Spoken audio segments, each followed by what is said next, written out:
So let's have a look now at our staggered stance position. He's on top. Usually when people are using this kind of position, they're usually giving you some pretty strong crossface, but Benny's being nice to me right now. He's got this leg stepped up.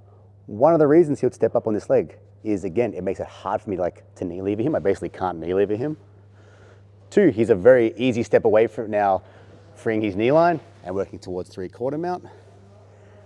And it makes it hard for me to bridge him. I basically can't really do a safe bridge here, or a high percentage bridge I should say, because anytime I basically put my foot to the floor, I free his knee line, and if I hit a bridge, I'm very likely to get mounted here. Unless I catch him off guard and manage to hit kind of like that windmill variation we saw before. So where are you gonna be here? He's got this staggered stance now. He's got his leg stepped up. Firstly, I think it's a general idea. We'll play lower body first, and then we'll look at upper body. We're gonna try and use our butterfly hook.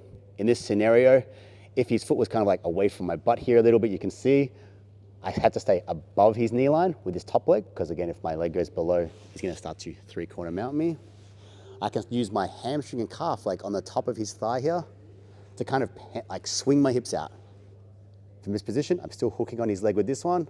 I can start to pummel my foot as a butterfly hook. Once my butterfly hook goes in, I'm gonna start to do the same thing. I start to bump in this direction and bring my right knee through, being very aware of him potentially bringing this arm back to step over my leg along the way. I'm keeping my knee close to my chest when I do this. I can use my hand as like an extra block if I want to, or just purely believe I trust in my knee to chest here. So I can bring my bottom knee in, square back up, and then get ready to try shift him towards butterfly guard. It's not always gonna be this easy though. Your partner is going to place his foot in various positions where he's gonna try and keep usually his foot closer towards your butt. So before it was pretty easy, his foot was back here. I just gotta make sure I keep it trapped, do a little pummel, away we go. If it's a little bit closer this time, before it goes too close, we'll say kind of mid-stage, then potentially I can try and use my foot, my right foot here, to try find between his ankle or his calf, up his calf, if I can find up his calf.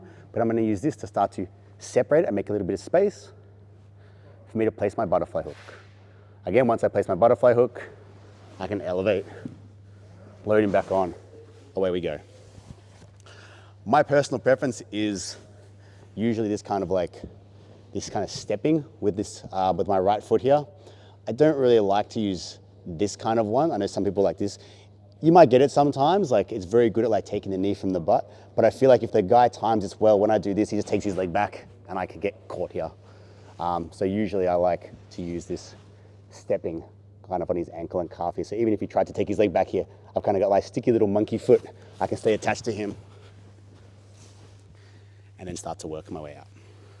And then lastly, his foot is just insanely close to my butt. I can't find it with this foot. I feel like I'm quite trapped. We'll do an upper body version for this in a moment. But for when we're here, we can again try and use this top leg. We're gonna be trying to use it to almost push a little bit and use it to start to hip escape and make a little bit of space. Usually when we start to make a little bit of space and my hips start to face him, the common thing for this guy on top to do is start to follow us. He's gonna start to try and track us, and that lets us try and maintain this angle as he's chasing us, and then work towards putting our butterfly hook in.